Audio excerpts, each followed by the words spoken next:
Chapter 6 के शुरुआत में हम देखते हैं कूनो को, जो कि सोच रही होती है कि नहीं, मैं लड़कों से बहुत नफरत करती हूँ। और इसके बाद हमें इसका पास्ट दिखाया जाता है। मेरा एक बड़ा भाई था इस दुनिया में, जहाँ पर लड़कों को ट्रेजर की तरह समझा जाता है। बचपन से ही मॉम और डैड ने मेरे और मेरे बड़े भाई के बीच में बहुत ज़्यादा भेदभाव किया था। जब भी मेरा भाई को अजीब अजीब चीज़ों के ऊपर शाबाशी मेरी मॉम देती थी और मुझे हमेशा इग्नोर करती थी, और कभी मेरे भाई को कोई काम करने का दिल नहीं करता तो मॉम उसे वो काम नहीं करने के लिए कहती थी, और ये भी कहती थी कि तुम कभी वो काम मत करना जो काम करने का तुम्हारा दिल ना करे, या वो काम कर कर तुम गुस्सा हो। और जहाँ मेरी बात थी, मॉम हमेशा मुझे खुद से दूर ही रखती थी। जैसे कि मुझे वो हमेशा अकेले स्कूल जाने के लिए कहती थी, जबकि मेरा भाई घर पर ही उनके साथ रहकर खेलता रहता था। मुझे कभी समझ नहीं आता था कि मॉम ऐसा क्यों करती है, जबकि मैं भी उन्हीं की बेटी हूँ। मॉम डैड के पास हमेशा समय रहता था अपने प्यारे से बच्चे के साथ खेलना और उसे कडल करने के लिए, मगर क्या वो बस एक लड़का था, इतना ही काफ़ी था कि वो मेरे ऊपर ध्यान देना छोड़ दे। और मेरा भाई भी हमेशा मेरी तरफ देखकर मुस्कुराता रहता था, जैसे उसे ये सब करने में मज़ा आता था। जब मैं रेस में फर्स्ट प्राइज़ जीती, तब मेरे मॉम डैड मुझे देखने के लिए भी नहीं आए, और मैं बस उन्हें यहाँ वहाँ ढूंढती रह गई। और तब मुझे समझ आया कि मेरे मॉम डैड हमेशा अपना सारा प्यार अपने प्यारे बेटे के लिए ही रखते थे, और उन्हें ज़रा भी इंटरेस्ट नहीं था मेरे अंदर, सिर्फ क्योंकि मैं एक लड़की थी। जबकि मैं स्कूल में अकेली थी, तब वो अपने प्यारे बच्चे के साथ घर में वीडियो गेम खेल रहे थे, और उसके बाद भी मुझे ये नहीं समझ आया कि उन लोग कभी मुझे चाहते ही नहीं थे। हमेशा कोशिश करती थी कि उनका ध्यान मेरे तरफ भी आए, मगर उन्हें अपने प्यारे बच्चे के अलावा मैं दिखाई ही नहीं देती थी। इस तरह के इन्वायरमेंट में मैं पली बड़ी, और इसके बाद मेरा दिमाग बिल्कुल ख़राब हो गया और मैं सारे लड़कों से नफरत करने लगी। उनके अंदर की भावनाओं को समझने की कोशिश कर रही थी, ताकि वो बस एक बार मुझे भी एक्नॉलेज करे और ये भी देखे कि मैं भी इस दुनिया में जिंदा हूँ। और मैंने आखिरकार हिम्मत करके अपने डैड के सामने ये कह ही दिया, आप लोगों को जरा भी फर्क नहीं पड़ता कि मैं जिंदा हूँ या नहीं, और आप क्या मेरी कोई बात नहीं सुनेंगे, और ना कभी आप लोग मेरी कोई बात मैंने अपना नाम और बात करने का तरीका, यहाँ तक कि अपनी पर्सनैलिटी को भी लड़कों की तरह कर ली, ताकि मेरे माँ बाप मेरे ऊपर भी ध्यान दें, मगर उन्होंने कभी ऐसा नहीं किया। इसी वजह से मेरी पर्सनैलिटी बहुत ज़्यादा अजीब हो गई और मैं लड़कों से नफरत करने लगी। मेरी बातें सुनकर वो लोग चौंक गए, मगर अंदर से तो मैं एक लड़की ही थी, इसलिए उनका ये कोल्ड ट्रीटमेंट हमेशा चलता ही रहा। मैंने अपना नाम चेंज किया, मगर इससे उन्हें कोई फर्क नहीं पड़ा, और मुझे अपना नाम चेंज करके बोकू रखने के बाद ये नाम की मुझे आदत पड़ गई। मगर एक दिन 6th ग्रेड के अंदर मैं किसी से मिली, इसके बाद मेरी ज़िंदगी बहुत हद तक बदल गई। तभी उसे कोई कहता है, क्या तुम्हें झूले पर झूलने में अच्छा नहीं लग रहा है?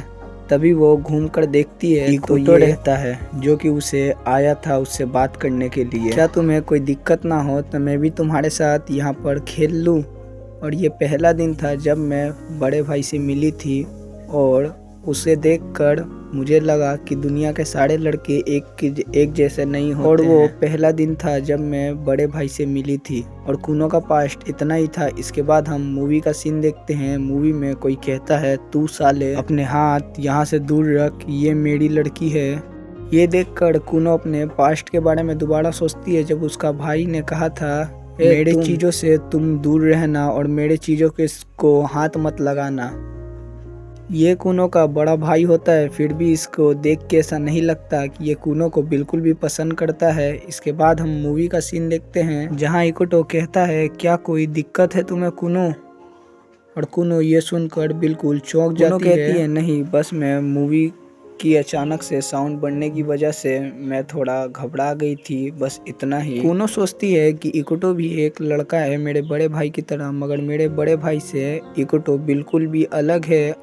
जबकि मेरा बड़ा भाई हमेशा गुस्सा और मुझसे नफरत करता है, मगर इकोटो जो है वो ऐसा बिल्कुल भी नहीं करता है। सोचती है कि बस मैं ये समय जो मैंने इकोटो के साथ बिताया है, इसे अच्छे से बिताना चाहती हूँ और इसे हमेशा संभाल के अपने दिल में रखना चाहती हूँ। मगर कूनो बहुत ज़्यादा घबरा रही होती है अपने पुराने समय को याद कर, और वो ये भी सोचती है कि मैं इकोटो को अपने असलियत के बारे में नहीं बता सकती कि मेरे पास्ट में मेरे साथ कैसी कैसी चीजें हुई तभी वो और कुछ कहती है अनलाइक रुआ-सान। तभी उसे एहसास होता है उसके हाथ में गुदगुदी कर रहा था और वो हंसती है और सोचती है कि आखिर में इकोटो ही है जिसके साथ मुझे और बिताना है और वो नहीं चाहती कि उसका बड़ा भाई दोबारा उसकी लाइफ में इकोटो कहता है कि चलो आखिरी में हमें किसी लड़की ने परेशान नहीं किया और हमारे ऊपर किसी ने अटैक नहीं किया तो आज का दिन बहुत ज़्यादा अच्छा था। कुनो कहती है कि सतर्क ना रहना भी एक बहुत बड़ा खतरा है बड़े भाई।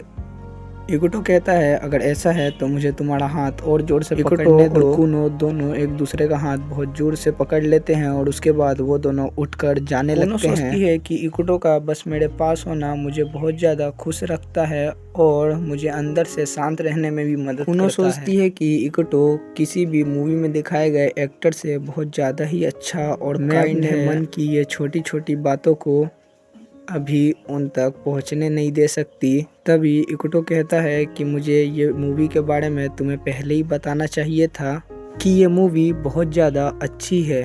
तुम्हें क्या लगता है कुनो, तुम्हें ये मूवी कैसी लगी? है कि मुझे मूवी का ज़्यादा हिस्सा तो याद नहीं है मगर ये मूवी इकोटो कहता है क्या तुम्हारा मतलब है कि मूवी बहुत ज़्यादा बोरिंग थी? और वो सोचता है कि कुनो मूवी देखने के समय भी बहुत अजीब सी हरकतें कर रही थी और मूवी इसके बाद ध्यान नहीं दे रही थी। इकोटो के हाथ को पकड़ लेती है और इकोटो कहता है क्या हुआ, कोई दिक्कत है तुम्हें? और कुनो इकोटो के हाथ को पकड़ने के बाद तुम्हारे साथ मूवी देखना इतना भी बुरा नहीं था। और वो इकोटो की तरफ देखकर स्माइल करती है और अपने मन में सोचती है कि इकोटो बहुत अच्छा इंसान है। इकोटो कहता है देखा मैंने कहा था ना कि हमें दोबारा एक बार ये मूवी देखने के लिए आना चाहिए। और कुनो कहती है और इकोटो सोचता है कि मेरे साथ क्या हुआ है, मेरे दिल की धड़कन इतनी तेज क्यों हो रही है, ऐसा तो कभी नहीं हुआ। इस तरह हंसता हुआ देखकर इकोटो को भी खुशी होती है और वो सोचता है जब तक वो खुश है तब तक सब ठीक ही होगा। इसके बाद हमें स्कूल का सीन दिखाया जाता है जहाँ पर एक कोई अनजान सी लड़की आई होती है इकोटो के क्लास में और वो यहाँ वहाँ देखती है और उसके बाद के बेंच के ऊपर चढ़कर बैठ जाती है और उसके बाद बैठने के बाद इकोटो को अपने मेल गार्डियन के साथ स्कूल आते हुए देखती है, यानी कि रुई के साथ आते हुए देखती है और बार बार इकोन कह के बुलाती है और उसके बाद बहुत ज़्यादा ब्लश करती है। चैप्टर 6 यहीं तक था और चैप्टर 7 को आने में थोड़ा टाइम लग सकता है, तो तब तक के लिए बाय बाय।